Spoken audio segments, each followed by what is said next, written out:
So what do you say we spend a little time in the garden today? All right. Today we're going to be doing a little picking and planting in our no-till experiment plot right behind me here. But before I do any work in this no-till plot, I always have to be sure to drink my no-till Kool-Aid. You see, I've got 10 plots out here and only one of them is no-till.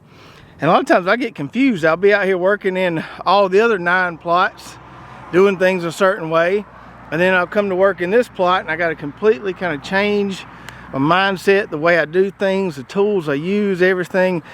So it gets really confusing. So it helps for me to drink some no-till Kool-Aid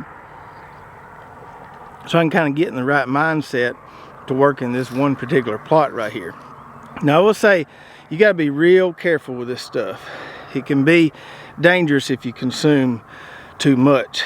So what happens is, if you consume too much of this stuff, your blood pressure gets really high, and it makes you want to run inside the house, get on the computer, and get on message boards and comment threads, and just tell everybody else who doesn't garden no-till how to garden, and they're doing things all wrong, and just makes you really combative and aggressive. So be sure to drink this stuff in moderation, just a little bit at a time, just to get your work done in your no-till plot, and then lay off of it. Don't be abusing this stuff, because it can make you quite an angry person. All jokes aside, I have kind of enjoyed having this no-till plot and seeing the progression of it and kind of understanding things a little bit differently. But some of you no-till people out there, y'all have got to calm down. Just calm down, take a deep breath. It's going to be all right. It's a good thing that everybody doesn't do everything the same way. So before we plant, let's take a look at each crop in this plot specifically and kind of see what's going on. So let's start over here on this side where we got some lettuce. This is our Braveheart Romaine lettuce. This stuff's handled the cold okay. A few little burnt edges there.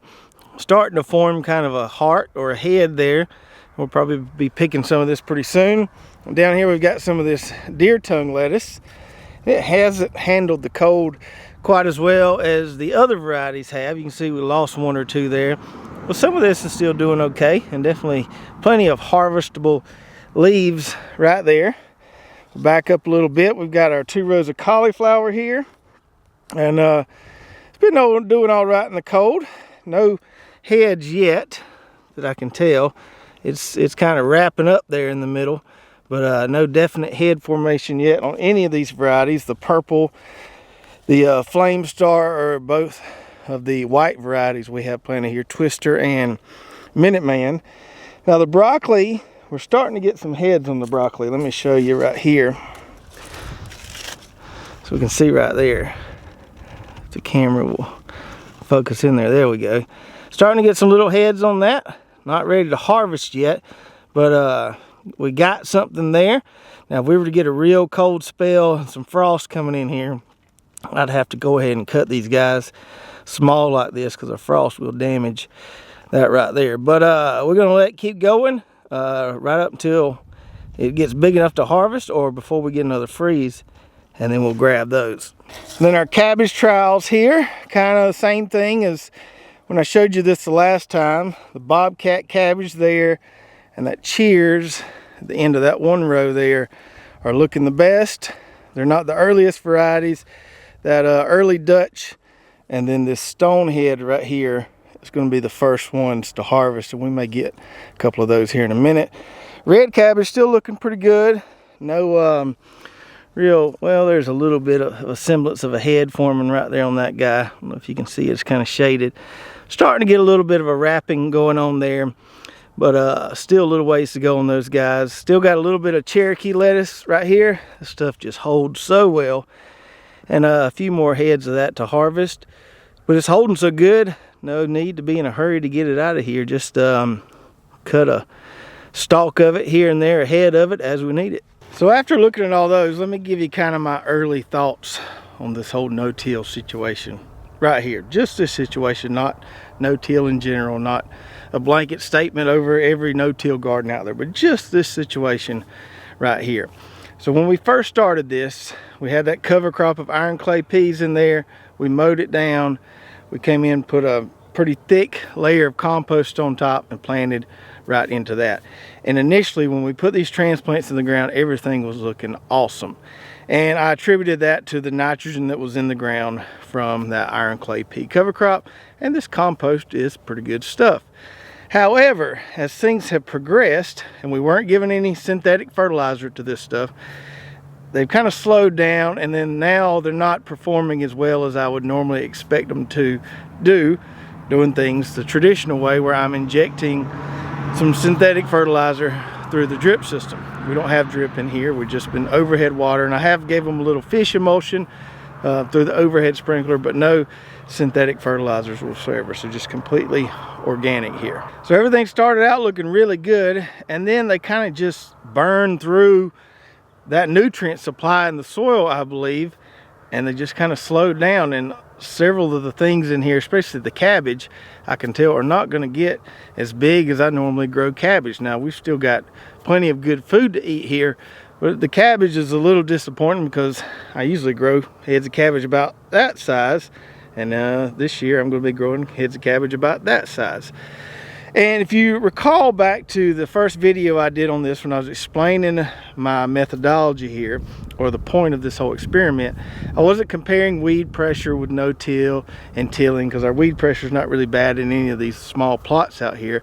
What I was trying to see is if the natural biology of the soil can indeed feed plants just as well as synthetic fertilizers, as some no-till proponents would suggest. Now I know supposedly that takes more than just a season to develop that natural biology that's going to feed the plants, but we can tell by this one season that it's not enough. Now we'll see over time if it gets there, but we know right now definitely not enough, and we probably should have or would have needed to supplement with some synthetic fertilizers to get a bigger harvest on our cabbage. Now with the lettuce is really fast growing, so the lettuce did pretty good, but it's much more fast growing than the cabbage is, so it benefited from that kind of initial bunch of nutrients there, but didn't really need any more because it was ready to harvest and it was already there. But some of these slower growing things like cauliflower and cabbage, we can really see that they kind of ran out of nutrients. So although small, we're going to grab us some of these cabbages right here. I got my big helper out here, Abram. Abram, show him your armadillo shell. Whoa, we lost our tail, didn't we? Well, no, it just came off. It just came off? Yeah. What do you think about these cabbages right here? You think they're ready? Yeah. Should we get one? Yeah. See, they're not as big as the ones we grew last year, are they? no. No?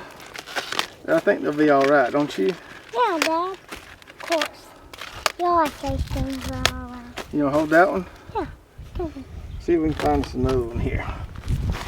There's your bucket. Uh-oh, don't lose it. All right. I called it. Have I ever done that before? I don't think so. Now, I don't think these small cabbages is a variety specific thing, and I know this because I've seen a lot of pictures from our customers who grew this variety, and they grew much bigger ones. So definitely a nutrient issue here, but we're gonna have enough to eat. Put those in the bucket there, buddy. But I'll pick those pretty purple ones. The purple ones ain't ready quite yet. Daddy, can I pick these purple and green ones? They're not ready quite yet. Here's one. Yeah. Go put that one in your bucket. You want to bring the bucket over here?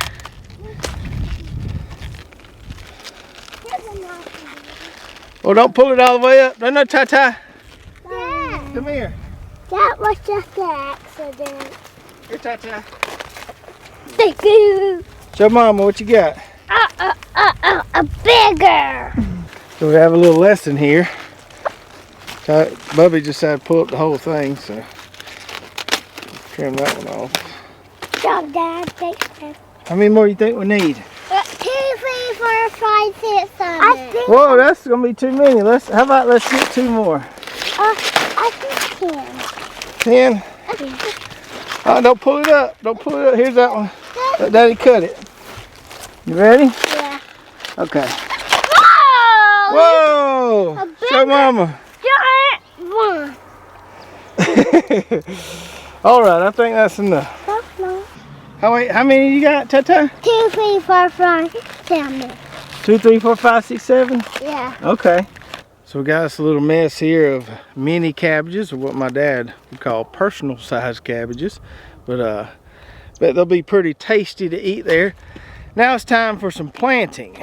Now, in the previous video, in our traditional plot, we planted some beets and some spinach. And that's what we're going to be planting again today, but in this plot. So when we first started this no-till plot, we planted different stuff here than we did in our traditional plot, and so it's kind of like comparing apples and oranges. So this is going to give us an opportunity to compare apples and apples, compare how beets do here versus over there where they're getting fertilizer injection. Same thing with the spinach, how they do here versus getting kind of the traditional treatment. So Abram, this plot right here is what we call a no-dig plot. So we have to somehow figure out how to plant in here without digging. Does that sound like fun? Yeah. It's much more fun to dig, isn't it? Yep, but this sounds sciencey. This sounds sciencey? Because, and you know I like science. You like science? Yeah, there's supposed to be a little bit of science to this here, not digging. Supposedly that's going to make everything grow so much better. We're going to have to see. You think it'll grow better without digging? Yeah. You think so? Yeah. Okay, we'll just see. I think it'll grow faster. Okay, well we're going to have to see. Yeah, have you ever done this? No, this is my first time doing it. So what varieties are we planting today? So we're going to plant the same vulture beet that we did in the previous video on our more traditional plot. And as I mentioned in that video, we used to thin our beets. We would grow them in trays and we would thin them out to 1 plant per cell and do that to get really big, consistently sized beets. Since we're not selling them anymore, that's not a big deal. Beets, most varieties at least, are multi-germ, so you get 2 or 3 plants per seed. Now we do have some monogerm, I think at least one monogerm variety on the site. We have one called Solo. So if you do want to grow just 1 plant there per seed, and you want to space them out and have some more consistently sized beets, a monogerm variety like Solo may be a great option for you. And then as far as the spinach goes, we are going with a little different variety on the spinach. We did Avenger spinach in that previous video. We're going to go with some Fantail spinach right here. And we're going to grow them without digging. And we're going to grow them without digging, that's right. So we've got this space right here where we want to plant. We had 2 rows of lettuce right here. You can see the tail end of that 1 row still over there I showed you earlier. I just come in and mowed these lettuce plants down. What was left, a few leaves of them. I didn't dig them up. Now the mower did uproot a few of them, but I left them there. Supposedly that's the plan here with the no-till, is leaving that root structure in place, leaving those channels in place in the soil. So what I'm going to do is I'm going to come in here and plant in between where those 2 lettuce rows were. So I've got some space here between where that first lettuce row was and where Bubby's feet are there. So 1 row is going to go right there, probably the beets right there. And then the spinach, we're going to put those right here between where those 2 lettuce rows were. Now I'm new to this no-till thing, so I'm not quite sure if this is against the rules or not. Maybe some of y'all can help me out. But what I'm going to do is just take my little triangle hoe here and make a small little planting furrow to drop our seeds in. Hopefully that isn't too much disturbance there to upset all the no-till people. But I think that's about how deep I want it to plant these seeds. Alright, 'cause I'm free.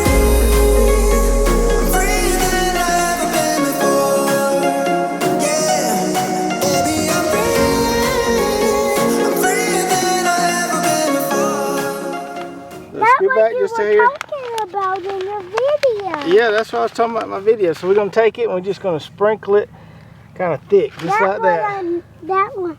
Can you do that? Just sprinkle them in the hole there? Yes, sir. Yes, sir. Good job. Whoa, that's a lot. That's a lot. Good job. Okay, come get some more. Was that really good job? That was. Thank you. We're going to have so many beets. All right. So this is spinach right here. It's called Fantail Spinach. And we're going to do it just like we did that. I think they're like I think they have a tail like. I think their tail shaped like a fan. Yeah, I think the spinach leaves are shaped like a fan. Okay, so we're just gonna sprinkle these in here just like we did those beets, okay? Whoa, that's a lot. Okay, we're planting a cover crop of spinach, aren't we? So we're gonna cover these up just like we did the other ones, look. Yeah, I can do that for you. Can you? Go ahead. Just barely, see? Just lightly. Good job. Okay, so we got those few things planted in the no-till plot, and those will be there at least till all the other stuff gets finished. And then I think my plans for this plot is probably to plant squash or winter squash or some pumpkins in here. Come spring, we'll probably come in here, dump another load of compost on it, grow some cucurbits in there, and then grow another cover crop next summer, compost it again, and just see if it gets any better. It's definitely not quite there yet, but we knew this was going to be a long-term endeavor to start with, so we'll just see if it gets better. I'll put some links below to all the varieties we planted today so you can go check those out. If you enjoyed this video, make sure to give me a big thumbs up. Tell them what else they need to do. Subscribe and ring the bell. Ring the bell and tell them to watch these two videos right over here next. Tell them to watch these videos next. All right, y'all check those out and we'll see you next time. Bye. Bye.